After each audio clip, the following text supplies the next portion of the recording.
Ideal gases. There's three conditions for an ideal gas, which the text gives us on page 394. Now, when I first heard that there were conditions for ideal gases, and basically an ideal gas is a gas which we can use the formulas we're learning in this module on. So everything we talk about, Boyle's law, Charles' law, combined gas law, and later we're going to learn the ideal gas law. But those all apply to ideal gases. When I first heard there were conditions for ideal gases, I kind of went, oh no, now every time I deal with a gas, I'm going to ask myself these three questions to make sure that it's ideal. Look at these different characteristics that they list. The fact of the matter is, virtually every case that we're going to deal with in this class, they're ideal gases, so that these laws apply, so that these equations work. I don't want you to feel like you've got to look at every situation and go, okay, first of all, let me ask, is it an ideal gas or not? Because as we go through these three conditions, hopefully you're going to see that these conditions are extreme. They're there's a high level of uniqueness about each one of these characteristics, and for the vast majority of the time, all the time when you deal with gases, they're going to function as ideal gases. So don't think of it as a critical thing where you've got to now ask a question and go, oh, I can't use any of the formulas. And don't use that as an excuse either, okay? Oh, I thought it was non-ideal, therefore I couldn't use any formulas, so I couldn't solve the problem. No, you're better off to assume it is ideal and use it than to assume it's not ideal. So let's real quickly just look at these different conditions for an ideal gas. First of all, it says that the ideal gas, the molecules or atoms that make up the gas are very small compared to the total volume available to the gas. Let's say that we're working with just for simplicity, let me draw a molecule. Let's imagine rather than that being atom, that's a molecule CO2. Okay, I didn't want to draw the bond angles and all that kind of stuff. This is our molecule, a single molecule of CO2. The first condition says that the molecules or atoms that make up the gas are very small compared to the total volume available to the gas. All they're saying is that that molecule and the other molecules that are with it are really, really small compared to the space.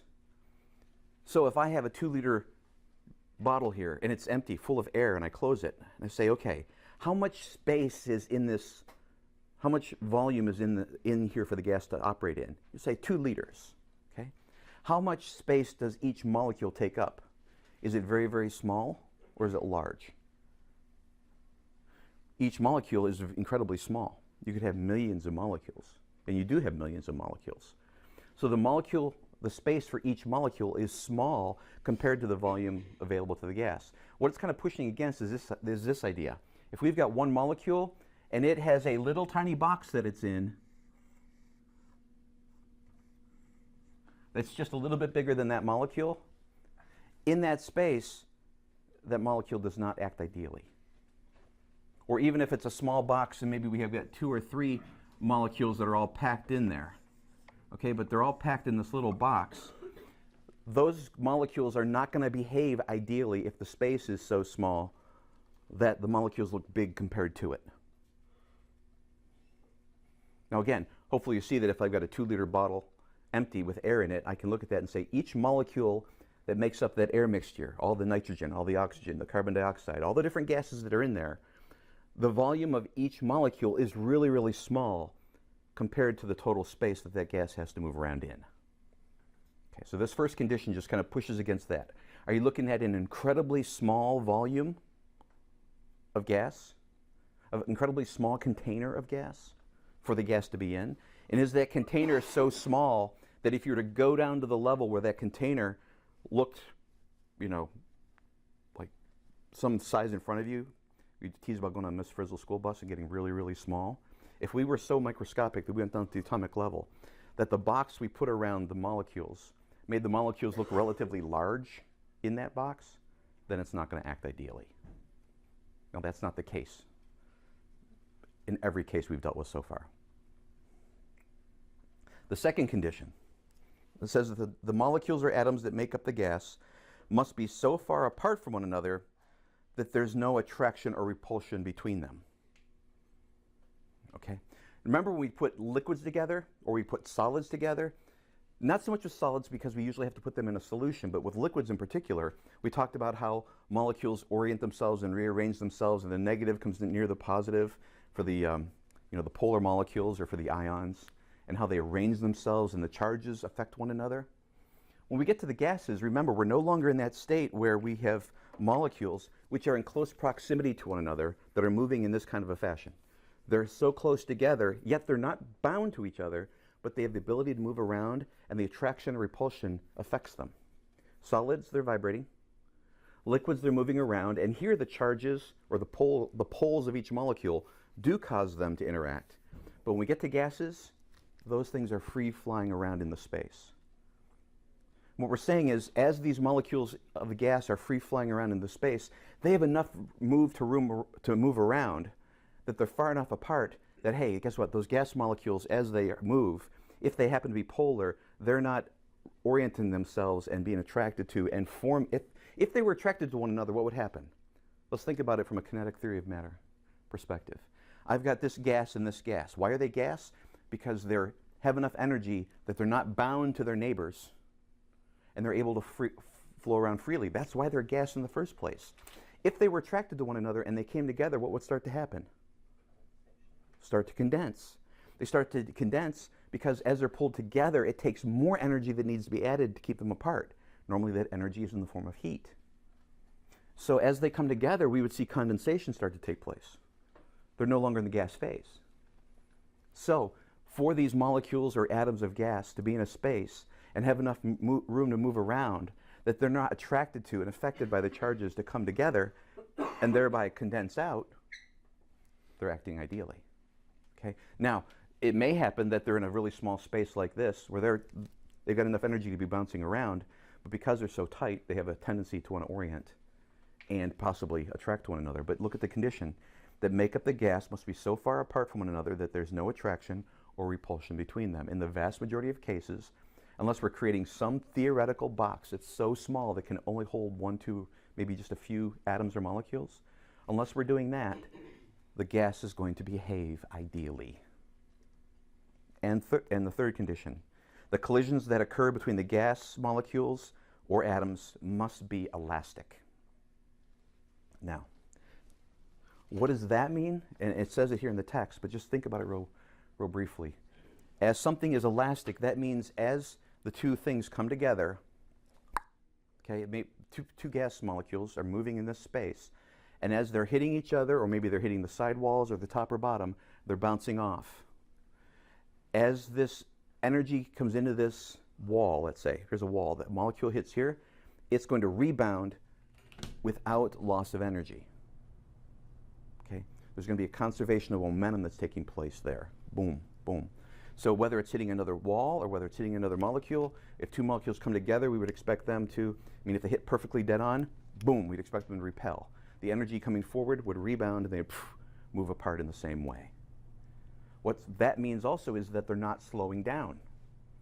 If we put gas in a space and have it, every time it hit the side of the container, it were to slow down, we're losing energy, right? What eventually is going to happen as we continue to lose energy? It would condense out, just like before. Okay? So when we take, for example, a 2-liter bottle, put a cap on it, we set it out, we don't anticipate that when we come back later, there's going to be liquid in it. And that liquid is going to be the gases that, because of their collision slowing down, lost so much energy that they became in close proximity to one another, began to form and condense out, and now they're in liquid form. Or slow down, if they were in that case, even farther and become solids. It doesn't happen that way. That's just one way to think about it. I'm not saying this is technically perfectly the right way to think about it, but this is one of the ways to think about it.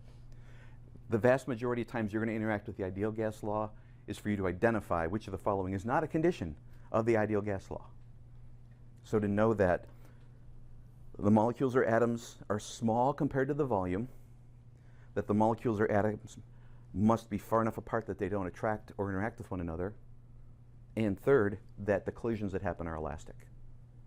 Just have those basic concepts down so that you can identify maybe from a list of which of the following is not a condition of an ideal gas law. Or if they told you that this gas was engaging in a non-elastic interaction with other molecules, can you use the laws that apply to ideal gases? And the answer would be no, you can't. But again, the vast majority of the times when you're dealing with something, it's going to be in a particular range of your experience. I mean, even on the next page, talking about standard temperature and pressure, we've already covered this. But standard temperature and pressure is at standard temperature of 273 Kelvin and standard pressure of 1 atmosphere.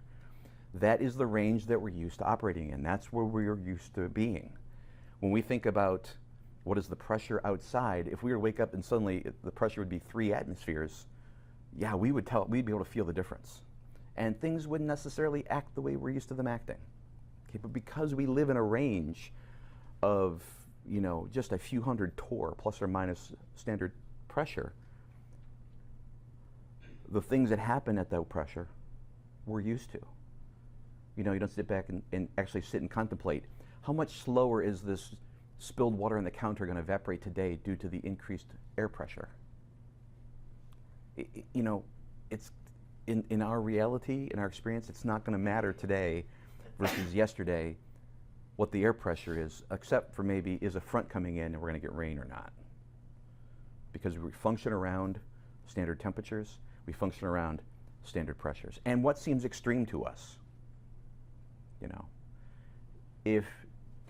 what is a nice, comfortable spring or fall day? What's a good outdoor temperature? 75 for Will. It's a little warm for me, but okay. What about anybody else? A nice, pleasant, not hot, not cold day. 60? Okay. That's, for some people, that'd be chilly, you know? Okay, so, but even at that, 60 being chilly, 75 being a little warm, most people at home, they've got their heat. I don't know what yours is. Like in our place, I think the heat is set to come on. We set ours low. Again, coming from New York, I grew up with, you know, 7 feet of snow outside, and the house is cold till dead, starts to fire at 5 a.m. Okay, that's kind of what I grew up with. So that's a different experience than a lot of you have had. But for many people, they set their thermostat somewhere around, you know, maybe the AC comes on between 72 to 75. You know, older people like it a little bit warmer. Their bodies aren't self-regulating as much. But, you know, somewhere in that range between probably 70 to 75, the AC comes on. And conversely, if your heat is on, when does it come on? For a lot of people, somewhere between 70 and 68. Okay? That's a really small range of temperatures, right? We're talking maybe for some people, the earliest the heat kicks on and the latest the AC kicks on, we're talking maybe 10, 12 degrees, somewhere in there that we're used to living in. Okay? That's a relatively small range where we feel comfort. What's the hottest temperature you've ever been in? That you've ever experienced? Do you know? Anybody? Just an idea? Okay, 120. Okay. I had ambient temperatures in Desert Storm of around 137 was the outdoor air temperature. And then at that time I was wearing a lead bullet bouncer, we called it, lead vest, flying in a helicopter that had 3 jet engines putting off all that heat. Back in 1983, I was in a Knox-class frigate working the engine room in the Persian Gulf again. The air temperature was approximately 180 degrees. Okay? We would go out and work for a few minutes and come back into the control room, which is air conditioned. Heavy, big blower ACs. And so we'd work a couple minutes, come back for a rest that was probably 3 or 4 times as long as we could work. We could only work a couple minutes at a time. We had to work in pairs. We couldn't work alone. That way, if you passed out, your buddy could drag you back to the control room where it was air conditioned. Okay? On the other side, the coldest. My cold extreme isn't that extreme. I know that heat extreme is really high. 135 ambient, 180 working, closer to 200 at some points when you're down in the double D boilers. Okay? But on the cold side, being from Buffalo, we got a little bit used to some cold too, right? Now you guys get cold temperatures here too without the snow. You experience large negative temperatures in the winter, but even that large, you're not buying special antifreeze to go to the sub, 35 degree below zero, 50 degree below zero like they have in Alaska. You're not experiencing those lows. But still, let's say that you have experienced here, I know we've experienced here negative 12. Okay? So, from negative 12 to 180, That's a much bigger range, isn't it? Like 192, almost 200 degrees of flux. Yet 200 degrees of temperature change is not that big of a change. I mean, if you go from ambient temperature, sometimes you use ovens, preheat the oven to 375, okay? That is a bigger temperature difference in that oven than we've ever experienced in our lives between our coldest and hottest. So all of our experience happens within a, relatively speaking, small range of temperature and a, relatively speaking, small range of pressure. And that's why I get back to, if we're talking about something that happens, and that, if you see on 395, that second blue block, a gas with a temperature that is close to or larger than 273 degrees Kelvin, you're not going to experience a temperature that's not in our normal daily living until the apocalypse hits, okay? You're not going to experience a temperature where you can survive without a suit on, spacesuit, special suit, not the kind with a tie, but the kind that, you know, zip up and pressurize and all that, okay? You're not going to experience that. You're going to be within the temperature range of an ideal gas. And pressure-wise, it says near or lower than 1 atmosphere. That's the range we normally live in. So any of these examples that talk about a chemist is in the lab and does this or does that, talking about real-life situations that we could encounter, you can assume that we're going to be dealing with an ideal gas. That gas is going to function in an ideal manner, which means Charles' law, Boyle's law, combined gas law, the ideal gas law, Dalton's partial pressures, all these laws are going to work. And you can go ahead and use them with confidence. Okay. Speaking of Dalton, let's go ahead and roll right into Dalton's law of partial pressures.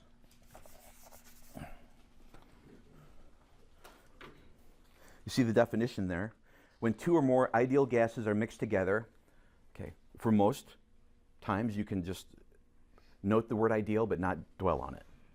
I could just as well say, when two or more gases, which you can presume are ideal, are mixed together, the total pressure of the mixture is equal to the sum of the pressures of each of the individual gases. Okay. If I have a container, here's the concept. And again, the concept is sometimes communicated with an imperfect drawing. So this is going to be an imperfect drawing. It's not really reality, but hopefully it'll help you understand this idea. We have a certain gas that's in this container.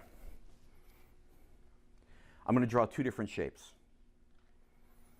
One gas, let's say it's carbon dioxide, and I'm going to show carbon dioxide with a triangle. So we've got carbon dioxides floating around inside this container. And oxygens. Well, let's use O for oxygens. So I've got oxygen in that container too. So we've got carbon dioxide and oxygen molecules in this space, coexisting in this space. What Dalton's law says is that the pressure that this gas is exerting, now the pressure here would be the same pressure as, let's go back to our symbols or our models from before. We have a weight up here. That weight spread over that area is creating a pressure, and that pressure pushing down, since the plunger is not moving, is the same as the pressure of the gas pushing out. Do you see that? So whatever force the gas is pushing up against it, it's the same as coming down. If the pressure from the weight was greater, it'd be squeezing it. If the pressure from the gas was greater, it'd be pushing it up. At some point, it's going to stop moving. And at that point, we know that the pressure inside here is equal to the pressure pushing down on it. So we have a gas that has a certain pressure. Let's maybe a little bit more contemporarily. We've got a gauge on the side here, a manometer. And the manometer out here has a reading on it that's telling us what is the pressure inside that container. What Dalton's law says is that the pressure inside here is equal to the pressure being exerted inside there, that force of pushing out, pushing away, which remember is nothing more than these molecules bouncing off the sides, hitting it and pushing back, pushing out, okay? The pressure of this gas, total, is equal to the pressure of each of the gases individually. So maybe one way to write that, if you see it in the book, it's the pressure total in this space is equal to the first pressure plus the second pressure, and so on. One way to do it with this analogy, using circles and triangles, would be that the pressure total in that space is equal to the pressure exerted by the triangles and the pressure exerted by the circles. Or more specifically, when I told you that triangles were CO2, I think, the pressure inside total is equal to the pressure exerted by the CO2 and the pressure exerted by the oxygen. Now, the pressure from the oxygen and the pressure of the CO2 are not going to be the same. However, the total pressure, the force pushing out from those gases, is equal to the force of the oxygen pushing out plus the force of the carbon dioxide pushing out. And that's going to be the total pressure inside that space, that volume. Yes, sir? With the pressure gauge, is pressure gauge then just like a spring Mm-hmm. in an area that Basically. gives Yeah, it's got usually has a diaphragm inside of it, so as pushes out, it'll flex. That flex will be then translated to a coil, and the gauge will move. So as that diaphragm pushes out, it'll move one way. As the diaphragm moves in, it'll move the other way. Okay. But the key concept here is that the pressure within a space of a combined gas, more than one gas in there, so they form a mixture, a homogeneous mixture of these gases. The pressure exerted by the whole thing is equal to the sum of the pressures exerted by each of the different kinds of gases in the mixture. And that's one way of understanding and writing Dalton's law. There's going to be another way that we write it, and we use it when we compare this and use it in stoichiometry. Yeah, we're going back to stoichiometry, if you haven't read that far ahead in the chapter.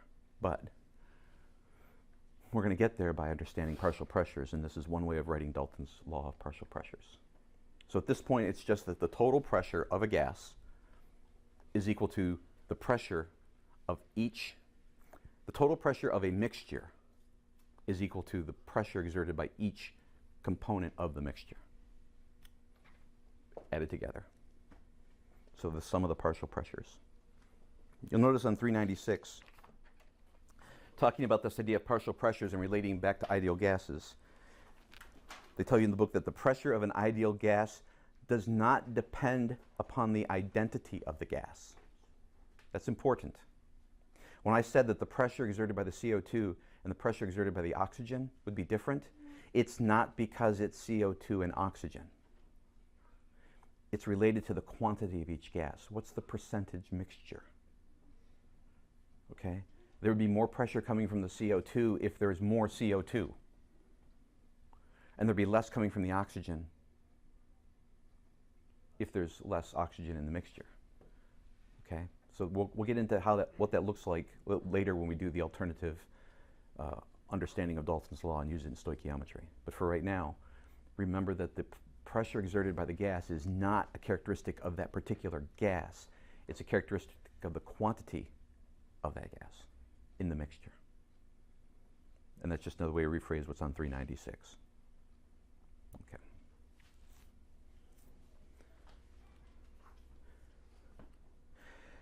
Moving on to vapor pressure. Vapor pressure, again, my hope here is just to draw, excuse me, maybe draw a couple diagrams, say it in a little different way than the book did, help you more fully understand what each of these things are. Any questions then on Dalton's law of partial pressures? Just the concept behind it. In application, you might have, when you work the problems, you might, realize you don't know it as well as you think you do, or come up with some questions. But for right now, this makes sense to you. That the total pressure is equal to the sum of the partial pressures. That the amount of the partial pressure is dependent not upon the identity of the gas, but the quantity of the gas. Okay. Vapor pressure, then, if we move on.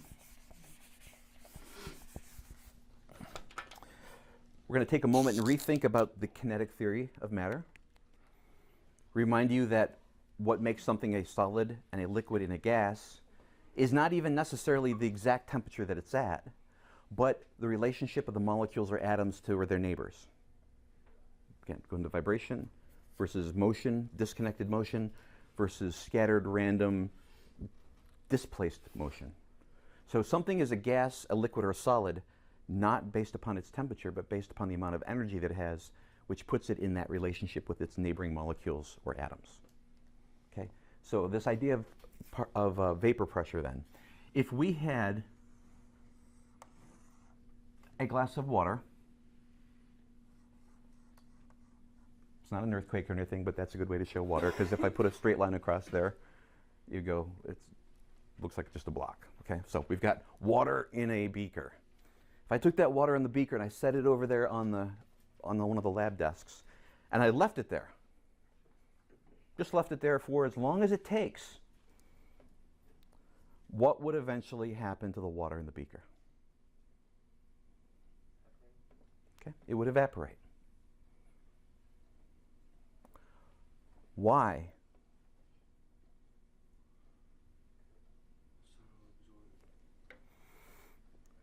Because if you think about phase simply as reaching a certain temperature, we've said before that at what temperature does water transition from a solid to a liquid phase? And vice versa? At what temperature Celsius? Goes from a solid to a liquid, or a liquid to a solid at 0, because that's either melting or freezing. And it goes from a liquid to a gas, or a gas to a liquid, depending upon the direction of travel, at 100.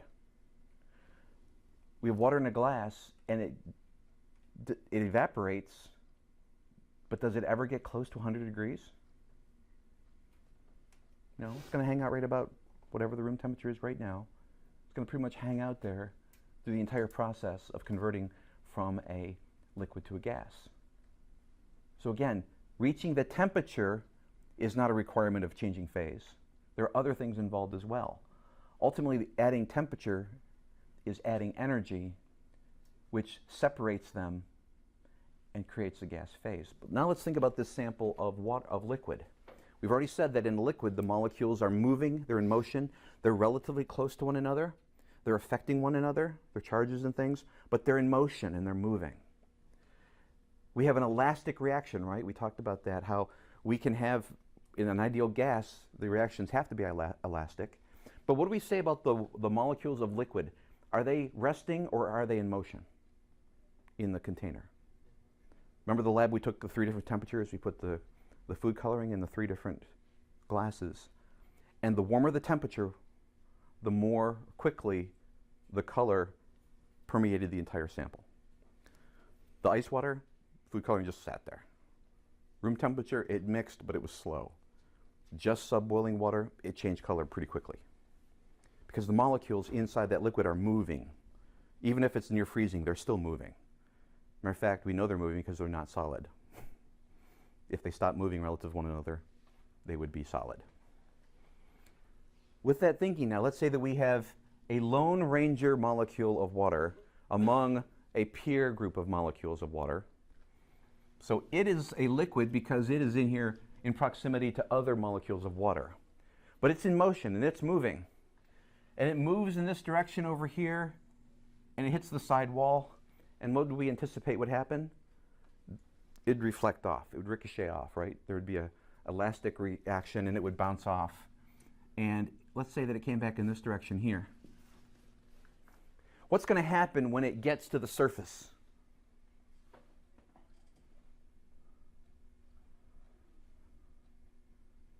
Now, come back to your understanding of the air we're in. Is it something or nothing? Remember from the very first day of chemistry? Do fish know they're in water? Do you realize that you're in air, you're not in nothing? That air is something? Okay?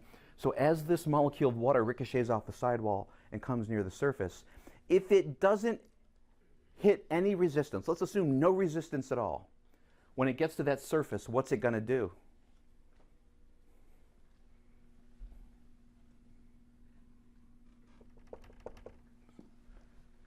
Fly and be free. Okay? You've got that one rogue molecule of water, hits the sidewall, ricochets up, gets to the surface. If there's no resistance to it doing this, it's going to just keep going in a straight line. And if it keeps going in a straight line and it's by itself with no neighbors, what has it just done? It has become a gas. That's what happens when water evaporates. The molecules of water are hitting the surface and they're breaking free of the pack. I know breaking free of the pack, it's kind of hard for some of you to understand what that might look like. I encourage you, break free of the pack. The pack is a slow death. Okay, so it hits the height and it becomes free. And when it's free all by itself, it's no longer bound by its neighbor. It's no longer limited by those folks who just want to hang around at the bottom and be bottom feeders. Okay? It's free. And so it's now in this space, and it's alone. It's not stuck with its neighbors. It's no longer a liquid. It's now a gas. But there hasn't been an increase in temperature. There's just been a movement from proximity to freedom relative to its neighbors. The molecule itself has experienced no change. Remember, it's solid, liquid, or gas, not based upon itself, but its relationship to its neighbors. The relationships to its neighbors has changed. It's now a gas. Now, in real life, there is a resistance here. And there's a resistance to every molecule just suddenly becoming free. And that resistance is the pressure above pushing down. The atmospheric pressure. Above the water, there is, I'll show it like with a cloud, there's gases, right? There's the atmosphere. If I take a beaker of water, I set it out, what is keeping that water from just all of it instantaneously becoming a gas?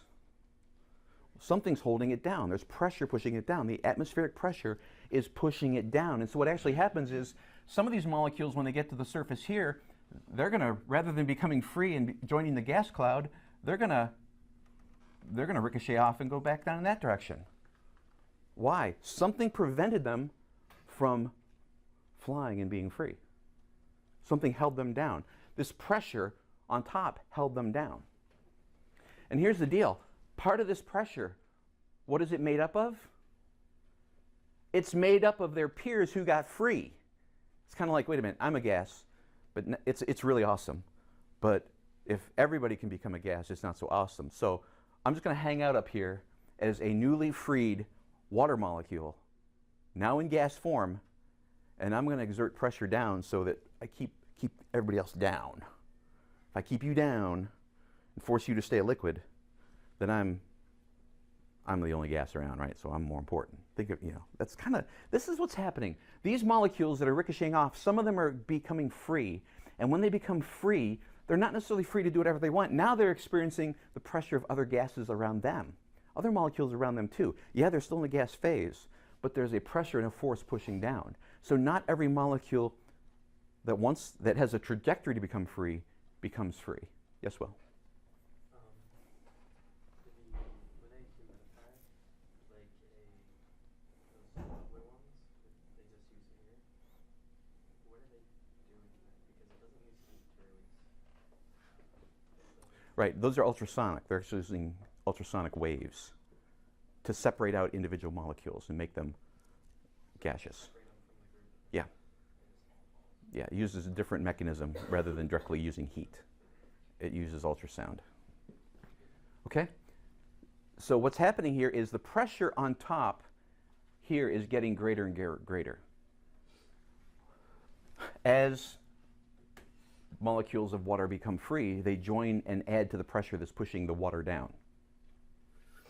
Now, how do we get more water to evaporate? Just think about it practically speaking. If I wanted to evaporate a container of water, what could I do to make it evaporate quicker? I could heat it, right? If I heat it, what am I doing? I'm adding energy to the molecules. As I add energy to the molecules, what am I doing? I'm giving them the potential of breaking free. Why? Because now they might have enough energy when they hit that surface to break free. But guess what? When they break free, they now add the resistance. They join the resistance to hold everybody else back. And so as molecules break free, they break free as the temperature goes up because we're adding energy to the molecules. More of them are breaking free. More of them are joining the cloud. And if to maybe visualize it a little bit better, let's say that generally we have gas above the container, the general atmosphere pushing down, but then right above the sample, there's a layer. There's a layer of molecules that have broken free, and they sit right on the surface. And so some of these that have aspirations of freedom, they want to get over here to the land of the free, but they hit against a wall that keeps them from entering the country. Okay, so somebody built a wall here. Now, there's not the theology of the wall, okay? What I'm getting at here is there's something that's holding them back. And those that make it in become part of the cause that keeps others from joining, unless additional energy is added. You add more energy, you have more of them that are able to break free. The more break free, the more they join the layer. The more they join the layer, the more they press down. The pressure from this surface layer, known as the vapor pressure, increases as temperature goes up. Why? Because we've added energy to the liquid molecules and have given them the necessary energy to become gas, to break free. Which is why it sounds kind of counterintuitive, but the pressure on top, the vapor pressure from the water, is greatest as you get closer and closer and closer to the boiling point. Now here's the deal. Notice the vapor pressure table 11.2. At 20 degrees Celsius, the vapor pressure is 17.5. This is for water. What does that mean? If this liquid is at 20 degrees Celsius, it's pure H2O, the vapor pressure caused by the molecules that could break free, the water molecules that have gone from liquid to gas that sits right on top of this liquid, will have a pressure of its own of 17.5 torr. Okay? That's the pressure of that cloud of water molecules. As I increase the temperature, I'm increasing the energy, I'm allowing more of them to break free. As more break free, this cloud gets bigger. Now there's more vapor, water vapor on the surface. It exerts more force, and you can see this table as you go, temperatures get higher and higher. Notice the pressures get higher and higher until you get to a critical point. Notice over at 100 degrees Celsius. At 100 degrees Celsius, the vapor pressure is equal to 760 torr. 760 torr is a significant number. 1 atmosphere. See? So, this is on a standard temperature and pressure day for this chart. So what we're saying is, when the atmospheric pressure was 1 atmosphere, 760 torr, and we heat the liquid up to 100 degrees, at 100 degrees, the vapor pressure is 760 torr. So at the point where the vapor pressure of the liquid is equal to the atmospheric pressure, okay, starting at 20 degrees and moving up, there was a greater pressure above pushing down on top of that. Okay. As this cloud gets bigger and bigger and bigger of vapor pressing down from the water as the temperature got higher, at some point the pressure of that vapor is equal to the pressure of the atmosphere. At that point, it boils. At that point, we've given enough energy to the molecules that every molecule now has the opportunity to become free. Because the pressure on top and the energy given below, once we get to that point, we have reached the boiling point. The boiling point is not because there's something magical about 100 degrees Celsius. It's not like, you know, Gandalf talked to the deep magic for the people of Middle Earth and said, okay, just arbitrarily at 100 degrees things boil. No. What's actually happening at 100 degrees Celsius is that water under standard pressure is going to hit a place where the vapor pressure is equal to the atmospheric pressure. And when the vapor pressure equals the atmospheric pressure, boom, it boils. Every other liquid that boils at a different temperature, when it reaches that point, the vapor pressure is equal to the atmospheric pressure. That's why it boils. Because you've given each molecule enough energy to break free into the general atmosphere. Okay. So, underneath table 11.2, it makes a few statements. The vapor pressure of any liquid increases with increasing temperature. So as you increase it, you add energy to it, you're going to increase how many break free, you're going to increase the pressure that sits on top of it right there. And then the boiling point at the bottom, the temperature at which the vapor pressure of a liquid is equal to the normal atmospheric pressure. That's the boiling point. The boiling point is not just something magic about the number of degrees. The boiling point is when the vapor pressure equals the atmospheric pressure. Which is also why as you add pressure, you change the boiling point. right? As you compress things or you move the actual point at which it will boil. That's why it has to be standard temperature, standard pressure. You can change the temperature, but if you don't change the pressure. If you alter the pressure, you alter the point at which it boils. Why? You're giving it a different pressure that it has to equal in order to become a gas. It's all based on that pressure. Now, in example 11.2, they introduced this idea about, and the reason why we talk about water specifically is in chemistry, we often do experiments where we collect gases over water.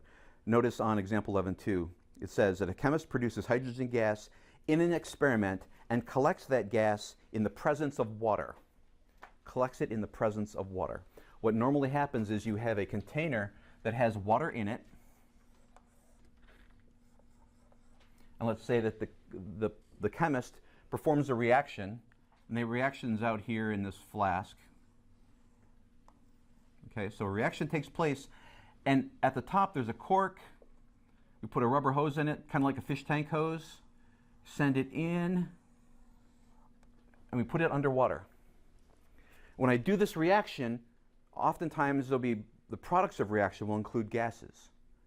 As those products of reaction, which are gases, are formed, they force their way through the tube and they come out of the water in here as bubbles. And the bubbles rise to the surface.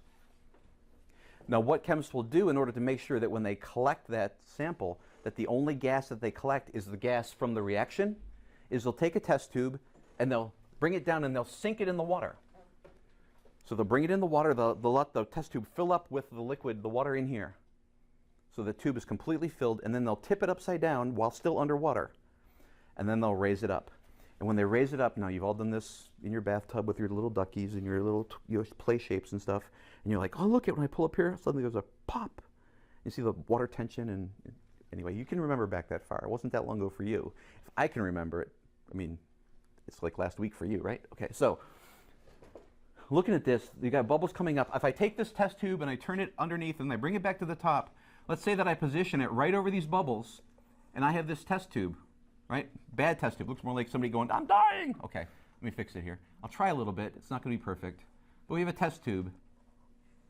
Okay, the test tube here, it's full of water. This is not empty. It's full of water. It's full of the water from down here. We filled it, we've turned it, we moved it up there. It's full of water. Now the reaction takes place and it starts to bubble. As it bubbles, these bubbles come up until they reach the top and they start to fill that space. As we collect the gas from underwater, it'll start to press down and move the volume of the liquid down, right? It's going to start moving it down in that direction. It's going to fill that space and push the fluid down. At some point, this entire test tube is going to be full of gas. And the extra gas from here is going to start to leak out from the bottom here and bubble up to the surface and come out. So in that process, you're filling this test tube with the gases from the reaction.